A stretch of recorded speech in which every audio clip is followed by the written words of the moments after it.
All right, watching the thermometer this morning, temperatures continue to cool, and they'll cool through at least 8 o'clock this morning. 45 in Tampa, 39 in Lakeland, Crystal River, hanging out near 37 degrees. You heard Grant, it's time to pull out the winter coats. Florida is finally feeling a season change.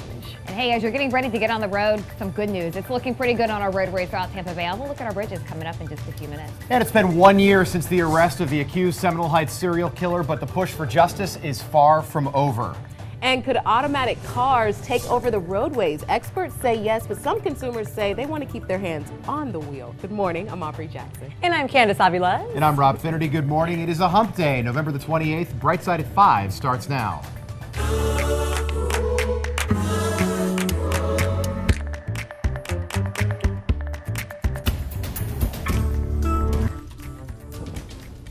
It's going to be one of those mornings where we'll just keep on showing you those temperatures because they're going to continue to drop this morning. The coolest air that we've seen so far this season is in place right now. 45 in Tampa, 39 degrees in Lakeland. So here's the deal. Generally along the coast near the Gulf of Mexico, temperatures are going to be a few degrees warmer. 51 in St. Pete, 47 degrees in Sarasota, Lakeland 39, 38 degrees up in Brooksville, Crystal River's at 37. But look how quickly it cools off. 43 in Davis Islands, there's your 45 in Tampa. Temple Terrace is at 37 degrees right now, 38 degrees in Tononasassa. All the way along I-4, temperatures ranging from the upper 30s to low 40s. We have a freeze warning in effect for inland Citrus County, where temperatures could drop as low as 32 degrees. We see the coldest air, the coldest temperatures about an hour after sunrise. After that, temperatures will begin to warm. So this freeze warning will be in effect until 8 o'clock, and then we'll begin to warm. But at Tampa International, low temperatures so far this morning is 45 degrees, making it the coldest we've been so far this season. You have to go back to March 16th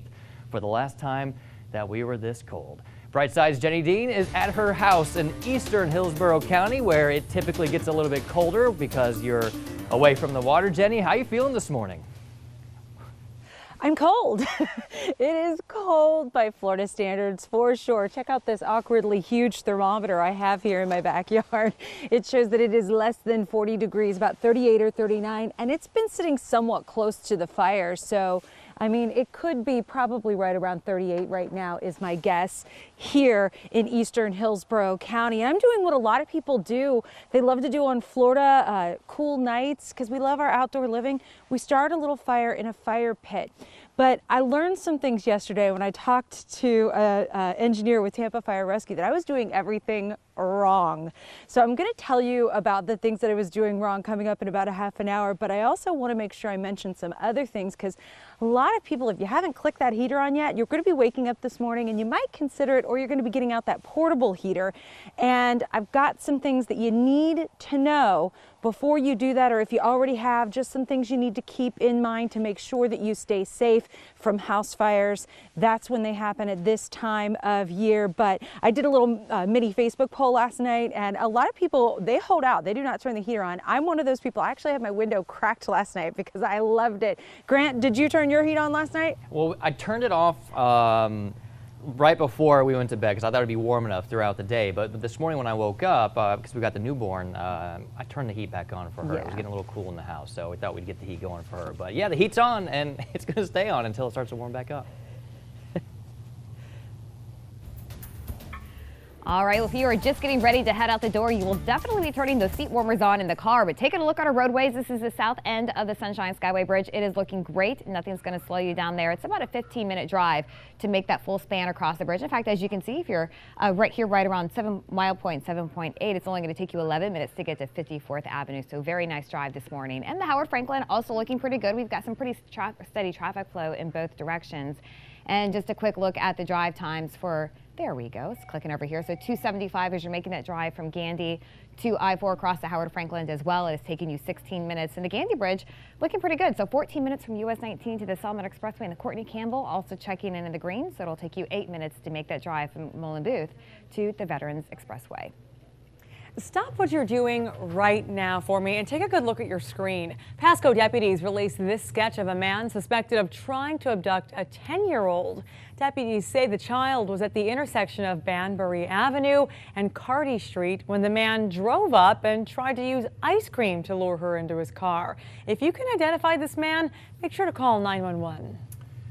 Happening today, the funeral for Army Specialist Aaron Mastrorio from Tampa Bay will take place. The 33-year-old died from a massive heart attack during a training exercise at Fort Bragg in North Carolina. His body arrived home on Tuesday. His funeral will begin this afternoon at 1 o'clock in Sarasota. We've got 4 dead people. How many bodies have to stack up before somebody says, hey, we got to put a stop to this? He was an amazing person. She told me that Monica had been killed. So the news I can hear, hoping that it wasn't my son. He wasn't hurting nobody. He wasn't doing anything to nobody. You walk out your door and somebody just shoots you for no reason. Somebody in that area knows what happened.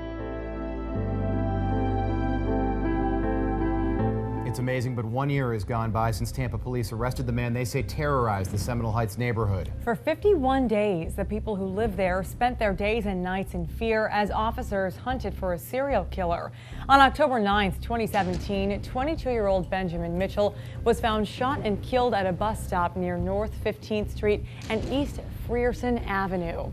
Less than a week later, October 13th, the body of 32-year-old Monica Hoffa was found.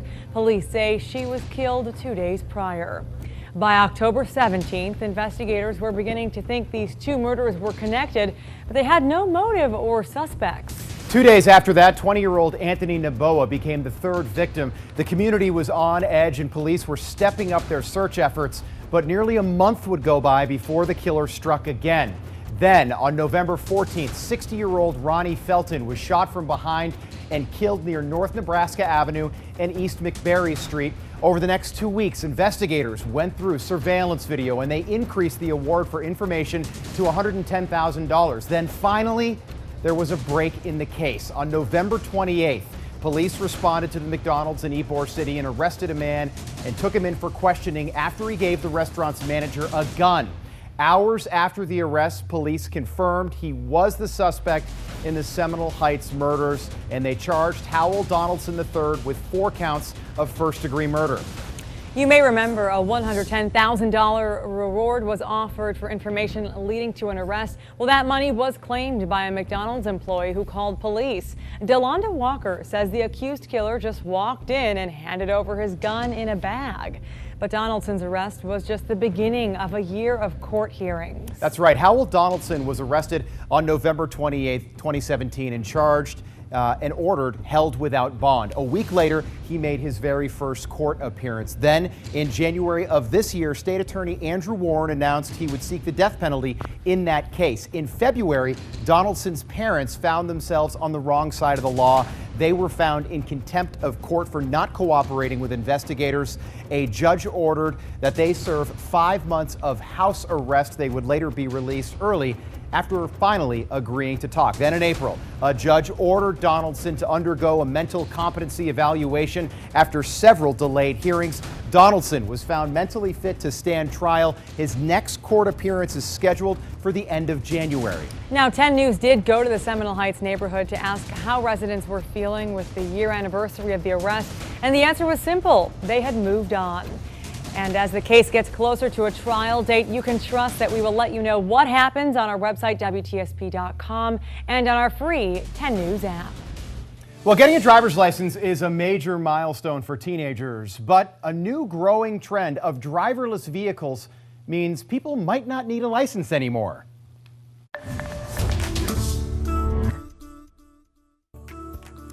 Well, good morning and thanks for being up with Brightside on this chilly start to our Wednesday morning. Happy Hump Day. It is the final Wednesday of the month of November. Take a look at Gaylord, Michigan. If you think it is cold here in Florida, I want you to remember, I got to step closer to the screen so I can see that it is, looks like just over 20 degrees up there. So this is what we like to call, at Brightside, it's Florida cold right now.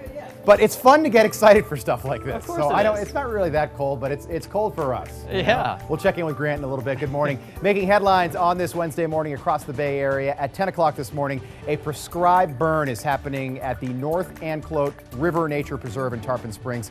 The Division of Forestry uses the burns to help reduce future wildfire conditions. Mayor Bob Buckhorn will be on hand for the annual Ybor City Christmas tree lighting. The mayor will lead the countdown at 7 o'clock. o'clock tonight. The special holiday market will feature a lot of stuff. It opens up at 5 o'clock. There will be a pre-game, pre-lighting ceremony at 6, and then performances happening, including Christmas carols as well. This afternoon, FWC is going to release another red tide map. They do so twice weekly. Friday's map showed that the bloom was still strong from Manatee all the way down to Collier County. It's also still strong in parts of the Florida Panhandle. But on the East Coast, concentration levels have fallen significantly. And Brightside's Emerald Morrow is live from Pass-a-Grille Beach this morning. Emerald, it must be chilly out there, but a lot of people do think that with the cold weather, that means the end of red tide. Is that necessarily the case, and how are things looking out there?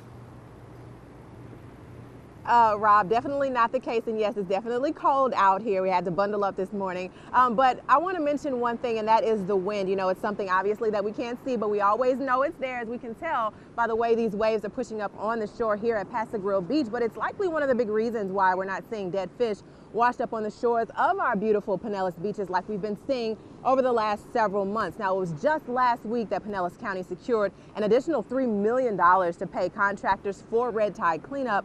And now the county says it's suspending all cleanup operations because of how conditions have improved. But of course, if the red tide bloom decides to come back, those contractors will return to the beach to make sure it's clean for you to enjoy. Now, another factor that can help control red tide outbreaks is the weather. Now, the red tide bloom does thrive in temperatures between 60 and 80 degrees. And with it getting cooler, you would think that would help. But local scientists say they're being very cautious.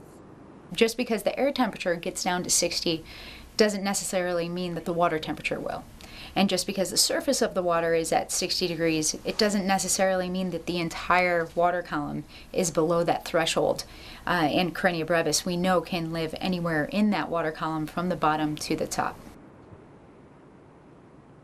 Now, Pinellas County officials will be out today testing the water quality, and the results will be posted online. So I think we all hope that this is the beginning of the end of our red tide problems. But of course, we're just going to have to wait and see what happens. Meantime, of course, we are keeping you posted. So if you have any questions or you want to get the latest updates, you can head to our website. And of course, that's WTSP.com/red tide. Back to you. Emerald, pick a heck of a day to go to the beach. Man. Cold day at the beach. Temperatures only warming up to 58 degrees if you're along the coast today. It's going to be a chilly day, and it's not just at the beach. It's everywhere today. Now, because of the wind and this colder air, the water temperature now over on St. Pete Beach is around 65 degrees. Now, that'll rise as we get the sun up. This is just the surface layer, but the UV index today around 5. It's going to be a chilly, chilly day. Temperatures only in the upper 50s to around 60 degrees. It's windy out there along the coast, and that's the one thing I will say with these cold fronts. While the temperature may not have a huge impact on the red tide, these cold fronts that come through, it comes with wind, and that churns up the water, which helps break apart the Karenia brevis. So that's one thing that we can look at as kind of a side effect from these cold fronts, is to hopefully help out the situation. Wind speeds in Clearwater right now at 10 miles per hour. A little calmer as you get inland, but calmer not necessarily a good thing. Calmer conditions allows the heat, if you want to call it that, from the day rise up. We call it radiational cooling, and allows temperatures to cool a lot more when you have calmer conditions. At Tampa International, wind speeds at 6 miles per hour, temperature of 45, but very dry air. You may notice that you wake up this morning, you may notice your hands are a little bit drier. That relative humidity only at 63% because of that dry air that's been moving in. Dry and cold air. Freeze warning in effect for Citrus County, inland Citrus County, where temperatures over the next hour or two could drop down to around freezing. After 8 o'clock, the freeze warning's done, and temperatures should begin to warm. Right now, 37 in Crystal River, 38 degrees in Brooksville. We've got mid-40s near Tampa, 51 degrees in St. Pete, 49 degrees now in Bradenton. It's the coldest morning we've seen so far this season. 45 is the official low so far at Tampa International. Last time we were this cold, March 16th, when we were also 45 degrees. We will likely drop below 45 degrees, which will make it the coldest morning since January 19th. I don't think Tampa gets down to 39 degrees this morning, but it will feel like it. Temperatures are a good 10 to 15 degrees colder than 24 hours ago. And yesterday we were about 15 to 20 degrees colder than it was on Monday. So it's been a series of days now where we've been cooling things down, and all this air coming in from the north. 24 right now in Birmingham, Atlanta at 28 degrees this morning. So cold for them as well. High pressure is in control. We have some high level clouds moving in from the west. And just because it's high clouds, probably not going to have a huge impact on things today. High pressure is going to keep those winds out of the north for now. So high temps only in the upper 50s this afternoon. That area of high pressure will begin to shift to the east. Not in time for tomorrow morning. Still a cold morning tomorrow under mostly clear skies. Temps back down into the mid-30s along the Nature Coast. Mid to low 40s for Tampa, 50 in St. Pete. Tomorrow we will begin to warm. This area of high pressure shifts more to the east, and that will begin to give us the warm up that will lead us through the second half of the week into the weekend. So 59 today. We're back up to 66 tomorrow, and looking ahead to the weekend, just a 50% chance for scattered storms on Saturday, but hanging out near 80 through the weekend into the beginning of next week. You know, Grant, it's not that bad until the wind blows. You're right. Yeah. And then it's freezing. The wind just cuts it. Yeah. It just takes any heat that you had. Exactly. So if your kid is trying to argue that they can wear shorts to school today to the bus stop, they will regret that decision as soon as the wind blows. All right, if we're just getting ready to head out the door, we are seeing nothing but green on our majors, although we're starting to see a bit of a slowdown for speeds right around Hutchison on Veterans Expressway, so heading southbound. So I'll keep an eye on that for you. I don't see any crash reports at the moment, but like I said, I'll watch this to make sure that there is nothing significant going on there. It could just be people slowing down as they're driving through that area. Taking a live look here at I-275 right around Hillsborough Avenue. Southbound traffic is, of course, the area where we're seeing the most volume, but not too much, of course, because it is still pretty early. So we're looking at a 15-minute commute right now between 75 to the junction. And look, so we are registering right here now on the Veterans Expressway from the Suncoast to the Tampa International Airport at 24 minutes. So we'll make some calls on this and find out what's going on, but our crash boards aren't showing anything quite yet. So something could have just happened just in the last couple of minutes or so. I-75 southbound, you're looking pretty good. So from State Road 56 to the Selman, it is taking you 17 minutes, and I-4 westbound, 8 minutes right now from 75 to 275. And US 19 in Pinellas County, very nice drive this morning, not seeing any areas of slowdowns for you. So from alternate 19 to Tampa Road, 9 minutes, another 8 minutes to get you on to Gulf to Bay Boulevard. And 275 in the bridges, also looking pretty good. And just want to take one final look here at Sarasota, Manatee counties along 75, looking good. In Polk County, by the way, I-4 is clear as you're heading out. Candace? Happening today, the 6th annual Florida Automated Vehicle Summit continues today at the Waterside Marriott Hotel. The conference will have discussions on how autonomous vehicles fit into our area's growing transportation needs. The summit runs from 7 to 3 today. And happy Wednesday. It's time for today's digital dive. I know it's chilly outside. Do you plan to put your seat warmer on? Maybe blast that today. I know I did. Speaking of cars, Candace, you've heard this time and time again. Technology is taking over, and that includes car technology. Right now, experts predict that automatic cars will soon be the main way to get around, and they're seeing this happen within the next 4 years. Yeah, brace yourself. But the idea of automatic cars on the road isn't revving up people's engines. See what I did there? That's kind of cute. All right, let's take a look, see what people are saying online. All right, Lisa commented on our 10 News Facebook page saying many people go to take a drive to decompress. I know I have, and my college-age daughter does as well. The automated vehicles will remove that option from us. Never Not thought cool. about that. That's such a good point. That's a good point, just to clear your mind. Yeah, sometimes I just drive through nice neighborhoods and look at houses I'll never own. Or that too. Y'all can be like Rob. Yeah. All right, let's see what Sarah is saying. She also commented, I am kind of excited about driverless cars. So we have a plus coming from Sarah. And then lastly, Beverly commented saying, well, first of all, cars are entirely overpriced, but I'm definitely not going to put my trust into one that I'm not in control of. That makes sense. And you know, we don't need more times on like our phones. I know. Or things. I used to like flying before Wi-Fi because I'd shut it down and it would just be off. And now you just have to relax and like trust the car. Right. You're probably thinking like Beverly, Rob. All right, so General Motors recently announced their massive layoffs of 8,000 workers and the fact that they're going to be closing plants. All of this due to the upward trends in SUV, crossover, and truck sales, along with the desire to develop automatic cars. Candace? Well, we talked about giving an experience as a gift. Well, now let's talk about tech gifts.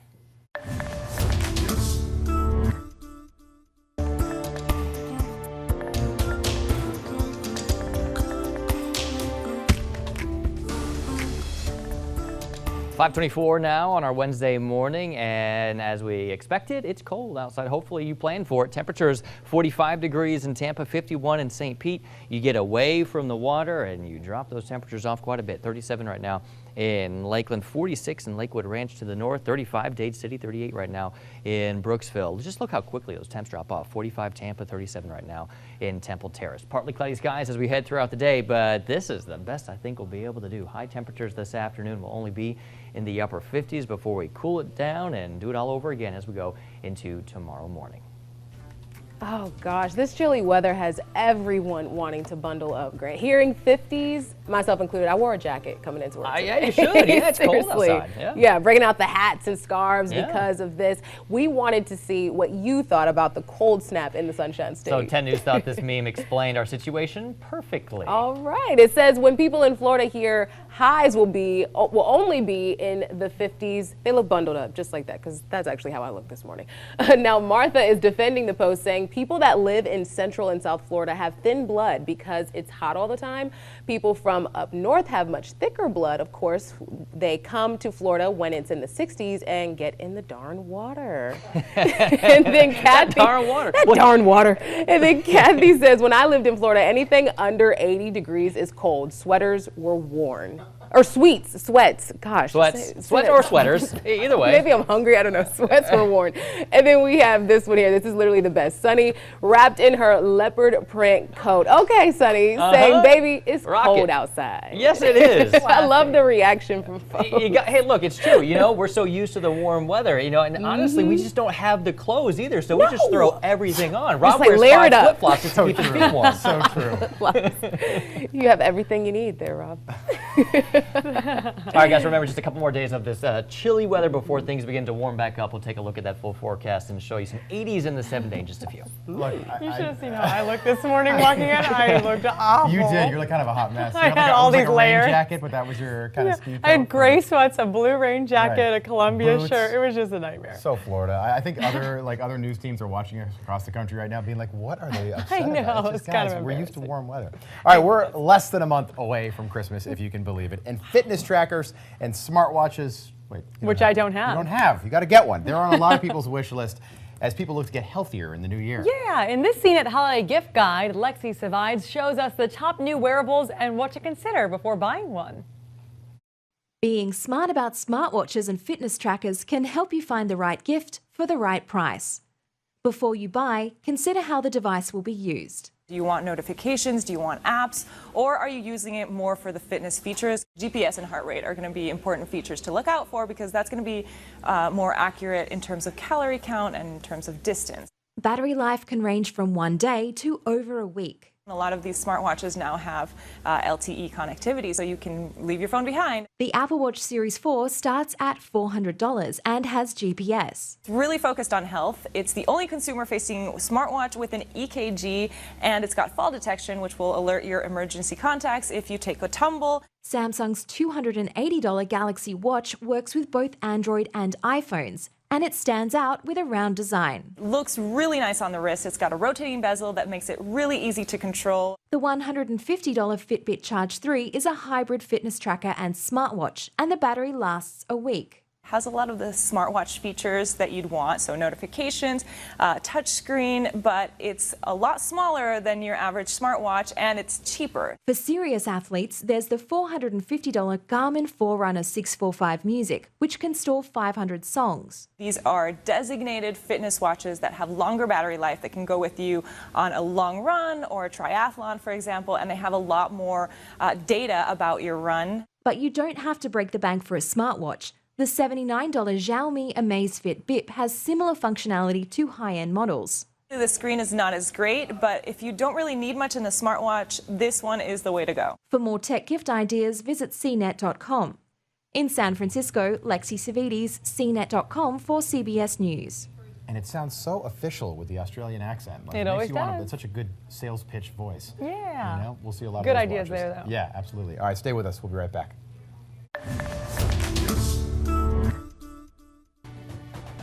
Oh, I don't know. What do you prefer? A cold beach or a nice warm fire? We're hanging out in Pass Grill and hanging out in eastern Hillsborough County where temperatures have dropped into the upper 30s. It is a chilly start to the day across Tampa Bay. Temperatures in Tampa 45, but look at that. Eastern Hillsborough County into Polk County, we've got 30s on the board. Ooh, it is cold, so as you're throwing on a jacket and heading out the door with your hot coffee, hopefully. It's looking pretty good on the roads. We're not seeing any major crashes or delays right now. So All right. time to drive. As Laura and Grant just said, it is cold out there. It's really cold for us, so bundle up, Tampa Bay. It's going to be a chilly couple of days. And did a safety feature cause a deadly plane crash? We're digging into a preliminary report on the loss of that Lion Air flight last month. And music to your ears, research shows that an iconic band's lead singer has the best voice of all time, according to science. Nice. It is Wednesday, November 28th, and Brightside starts right now.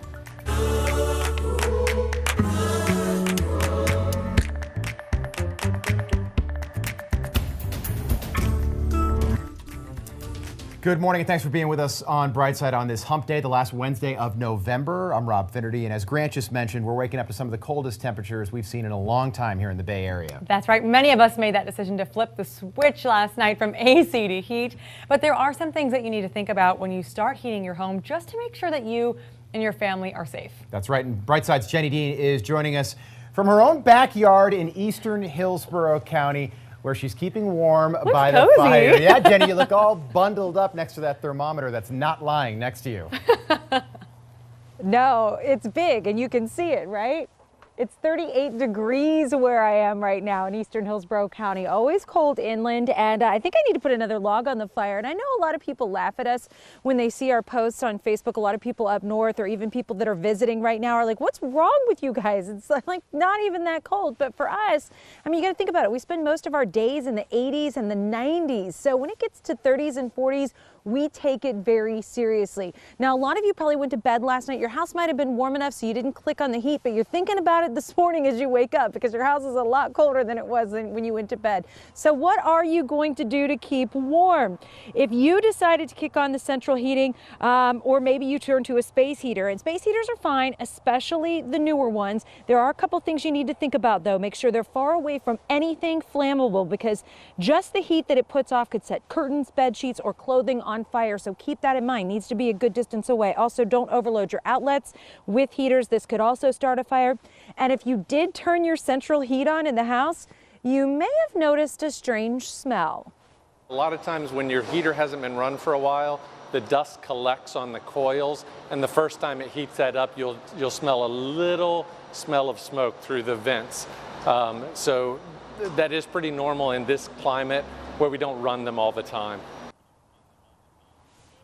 All right, it is a good idea as well to test your smoke detectors. If you haven't already done it, make sure those batteries are working well, smoke detector is working fine. And if you don't have a carbon monoxide detector, this is a good time to get one, especially if you have an indoor fireplace or if you're using certain kinds of space heaters. You should have a carbon monoxide detector anyway. It's odorless gas that could certainly poison you. Okay, I need to throw another log on this fire because we are Floridians. We love our little outdoor living, and so we take our, enjoyment outside when it's cool and start these fires. Well, I was doing it all wrong, guys. I don't know if you can see behind me, but I had this up under my lanai the last time I did it. So after I talked to Tampa Fire Rescue, they said, that's a big no-no. You need to be 20 feet away from any structure. You also need to have a water source nearby. So I have my hose nearby just in case this were to get out of control. I don't think we're in any trouble. I also keep it covered as well. I've got a few more tips for you for this, and I'll have those coming up next hour. Meantime, I'm gonna stay warm. Yeah, stay warm, Jenny. Good tips, though. I mean, you always want to be safe, especially the first real cold snap of the year. We kind of forget some of those tips for how to stay safe and everything. And by the way, I'm just going to mention this. For all of our friends up north or everybody who's down here, keep this in mind. Our normal low temperature is 58 degrees. Our high temperature is barely going to get that, so we are well below normal this morning. Temperatures out in eastern Hillsborough County, where Jenny's waking up this morning, it's cold. Temperatures there in the 30s, 37 in Lakeland, 42 in Mulberry, 45 degrees in Tampa. Now, warm spot, 51 degrees in St. Pete. We've got some mid and upper 30s to the north into the Nature Coast, but just look how quickly it cools down. If you're somewhere in eastern Hillsborough County, Thenona, Shasta, Temple Terrace, maybe eastern Pasco, 37 in Zephyr Hills, and you're driving into Tampa, it will be warmer as you get into Tampa, even warmer in St. Pete, but once you get away from the water, the water is warming us up a little bit, but you get away from that water and is cold, especially up to the north into Citrus County. Inland Citrus County, freeze warning for you guys until 8 o'clock this morning. Temperatures after 8 o'clock will begin to warm, but it is the coldest morning that we've had so far this season. 45 the low so far. We'll probably get colder than that. The last time we were colder than 45 degrees was on January 19th when we had a low temp of 39 degrees. The forecast is on the radio, guys. The radio partners are the Dove 105.5, the Eagle 107.3, Hitland 106.9 in Sarasota, and Magic 94.9. Well, we talked about kids in car seats during colder temperatures a few weeks ago for people traveling north during the holidays, but now that it's cold here in the Bay Area, we want to remind parents of what to do and what not to do. And as Grant said, this stuff's easy to forget. So it turns out, even if you've got your kids all bundled up today, you have to strap them into their car seats without their heavy coats on because it's just not safe. The National Highway Traffic Safety Administration says the chest clip needs to be as tight as possible. And we spoke with Tampa Bay child seat safety expert Michelle Pratt of Safe in the Seat, and she said leaving coats on just isn't safe. That with the puffy coat on, his harness straps were not tight enough. They can be super deceiving, because you saw we couldn't pinch any slack when the vest was on, but now we can pinch more than is acceptable. So now I gotta tighten his harness up, get his chest clip in position, and then if it were actually cold here in Florida, we would either bundle him up with the coat or vest or whatever he had, or layer him up with a blanket. That's all you got to do, or turn the car on a little earlier and put the heat on or something like that. But Pratt says this also applies with Halloween costumes as well, Laura. And it's important to remember that kind of stuff because we've got to keep those little ones as safe as possible. Exactly. And, and it's true. You want them to make sure that strap is tight because a lot of parents do that incorrectly. A lot of us do use our car seats incorrectly. So great advice there, of course, if you're lucky enough to even get your kid to wear a jacket today. Awesome. It's always a challenge, right? Okay, so we're taking a look at our roadways here. We're looking pretty good on the majors. We see a little bit of a slowdown here on 60 as you're heading towards 75. We don't have any crashes there, but we do sometimes see slower speeds. I did check on that crash around the Veterans. There was not a crash there. It was just a slower, so probably just a glitch in our sensor. So everything is great on the Veterans Expressway. It's just a little slow, of course, at the north end of the Gandy Bridge as well due to the ongoing construction there. But once you get past there, you're going to be good to go at this point in the morning. US 19 in Pinellas County is checking in pretty nicely right now, so it's going to take you 19 minutes to make that drive from alternate 19 down to Gulf to Bay Boulevard. We're not seeing any delays in north or southbound. And 275 in our bridges also looking pretty good and clear, so if you can head out the door now, it's a great time.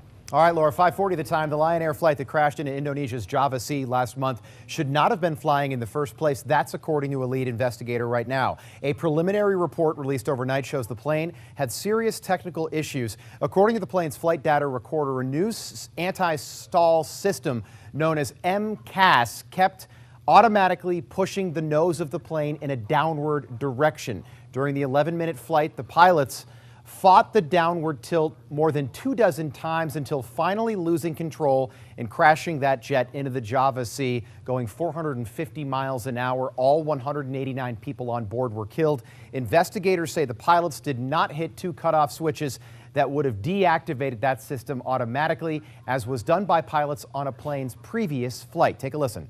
Why didn't they just turn the system off? If they would have done that, the aircraft and those people would still be here today.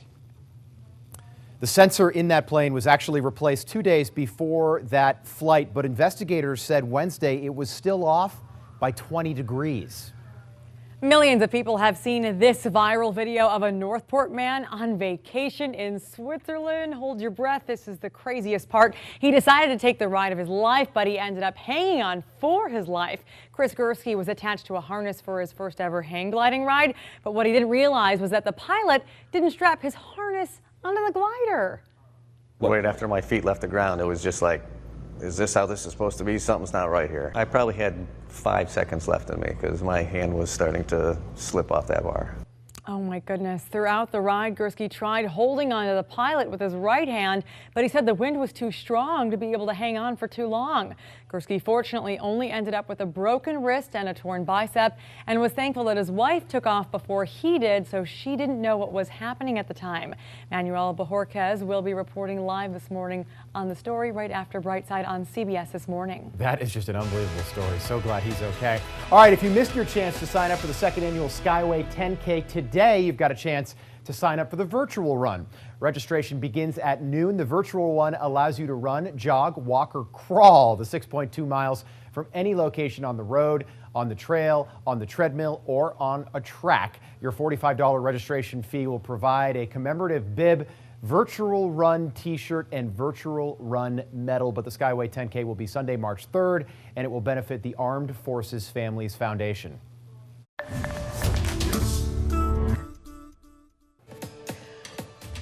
All right, time for today's Digital Dive. Music lovers, this one is for you. We all know about the iconic band Queen and their lead singer, Freddie Mercury. Well, Freddie is actually named one of the greatest singers of all time, according to science. Can't deny that, right? A team of Austrian, Czech, and Swedish researchers conducted an acoustical analysis study of Freddie's voice production and singing style through publicly available sound recordings. They found the average vibrato for a singer varies from 5.4 hertz to 6.9 hertz. Well, Freddie Mercury could produce 7.4 hertz, making him the best vocally. It's been over 20 years since the singer died, but even though you can't argue with science and Freddie is the best, who do you think nowadays is the best singer? Bruce Springsteen?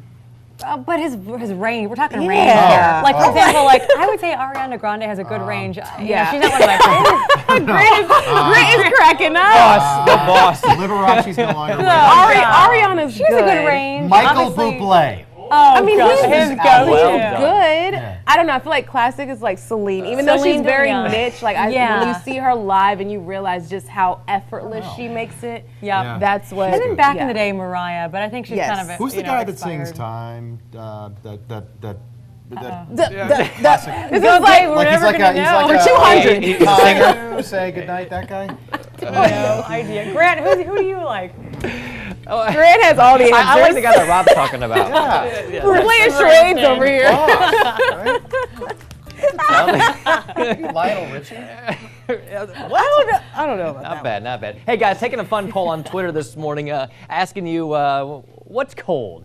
When does cold become cold? 50s, 40s, 30s. What do you guys think? Ladies, Rob? It's cold now. It's cold now? I say But at what point? 50s, 40s? I say 40s. 40s is pretty. Okay, Rob's like, yeah, I don't get cold. I would I'm a tough guy. I'm from the Northeast. Insulation. So far, Twitter's saying that 50s is when it gets cold, which I mean, I think we can agree with that here in Florida. Yes. 40s, 20%, and 20% people say it's 30s as well. There's actually another choice that says I never get cold. That's where Rob is this morning as well. We're at 45 degrees at Tampa International, dew point of 33. So here's the thing, dry air in place. So you probably don't see your breath this morning because of that, excuse me. 45 degrees, but in some places it does feel cooler because of the wind coming in out of the north. 37 in Lakeland, 38 degrees in Brooksville. We've got 36 right now in Crystal River. You factor in that wind, a few of you are feeling cooler this morning. That wind comes in and it just takes away that warmth. Body temperature, 98.6 degrees. That body creates a layer of warmth around your skin. But when that wind comes in, literally it whisks away that warmth, and that allows the body, or it causes the body to drop its temperature much, much faster. On top of that, you've got a layer of moisture on your skin. So as that wind comes in, it will whisk away that moisture. It causes that little layer of moisture on your skin to evaporate, and that evaporation process is actually a cooling process as well. So not only is the wind whisking away that layer of warmth, but is causing that moisture on your skin to evaporate and cool it even more. And that's why you feel cooler. That's why there's a wind chill. But it's also why if you're outside with temperatures below freezing for an extended period of time, it could get dangerous, which we're not seeing this morning. But just keep that in mind if you're traveling north for maybe the Christmas holiday or as we go into the new year. High pressure. That's why we're cold. It's bringing in that colder flow in from the north. High temperatures today. This is not a typo. Upper 50s this afternoon. It's going to be a chilly afternoon. It'll be a little breezy as well. But this area of high pressure will be shifting to the east. Still a cold morning tomorrow morning. Temperatures in the low 40s to upper 30s. We'll begin to see more of a return flow on the west side of this high pressure system as we go through the day tomorrow. That will begin our warm up that we'll see as we go through the second half of the week into the weekend. Allergy forecast, just like our temperatures, low to medium today, but low pollen counts through Thursday, Friday, and into Saturday. Today, 59, partly cloudy skies, a north-northwesterly wind right around 10 miles per hour through the afternoon. Sunset this evening is at 5:34. Temperatures drop once again. We're back down to around 42 tomorrow morning, 66 tomorrow afternoon. There's your warm up. Now the weekend will come with a few scattered showers or storms, but highs near normal again, upper 70s to low and mid 80s as we go into next week. That's the nice thing about Florida cold snaps is they last 48 hours and then we're back to sunshine and warmth. Long enough to bust out the boots for one day and then put them back. I mean, right? we have them. We need to wear them, right? I mean, it hits like what, the 60s and we wear our boots here? I think that's about right. That's what we determined, yeah. All right. Well, hey, it's crazy that we're going to be back in the 80s, though. I can't even believe that. But I can't wait. I know. Me neither. Trust me. I do not like the cold weather at all. All right. Also, another thing we do not like are crashes. We have a new one, I-75 southbound, right near I-4, and we are starting to see some of those delays begin to build just south of Fowler Avenue. And your drive time not really impacted at this point, though. So 17 minutes from 56 to the Selman Expressway. But just be aware that you're probably going to encounter some delays. This is a live look here, not far from that crash scene, right around exit 262, right near I-4. And again, we don't see it on this camera here that we have, but it is on another camera that we're not able to show you, and we definitely see at least one lane being blocked. So plan for that, just an extra few minutes to be on the safe side. It is a bit slow on the north end of the Gandy Bridge right now, but that is due to the ongoing construction. We don't have any crashes there, and that's pretty typical for the morning commute. And taking a look at some of our popular drive times, 10 minutes right now on the Veterans Expressway from Suncoast Parkway to Tampa International Airport, and 275 at 15 minutes right now from 75 to I-4, and I-4 westbound looking pretty good at 8 minutes from 75 to 275. We do have a crash in Pasco County at Shady Hills Road at Breakwater Lane.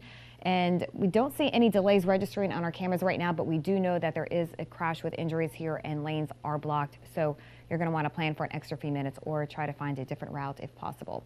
US 19 in Pinellas County is looking pretty good. Not seeing any delays for you right now, and 275 in our bridges. Also checking in clear and in the green. You are up with Brightside. Happy Hump Day, everybody. It is the last Wednesday of the month, and here is a live Earth Cam shot of East Hillsborough County. Ooh, look at that nice toasty fire. If I remember correctly, Jenny Dean's out there, and she said it was a little under 40 degrees there. So bundle up as you head out the door.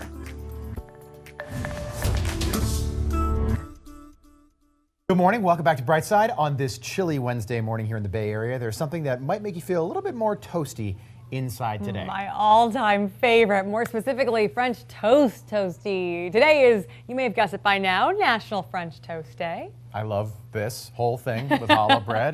Now, well, we know it here as French toast. It's also known as eggy bread, omelet bread, and gypsy toast. The base consists of eggs and milk whisked together, and a lot of home cooks add sugar, vanilla, and cinnamon to the base, like I do. Then dip bread in the mixture before frying that baby on the griddle. Yeah! Love it. What was that? Sorry, it comes naturally when I get excited about French toast. Quick look at the forecast. Is that your French accent? That's it. I don't know what just happened. Right. All right, guys, 45 in Tampa. It's getting chilly, but we do warm up to around 59 this afternoon. We continue warming all the way through the weekend. More Brightside coming up at 6. Yeah.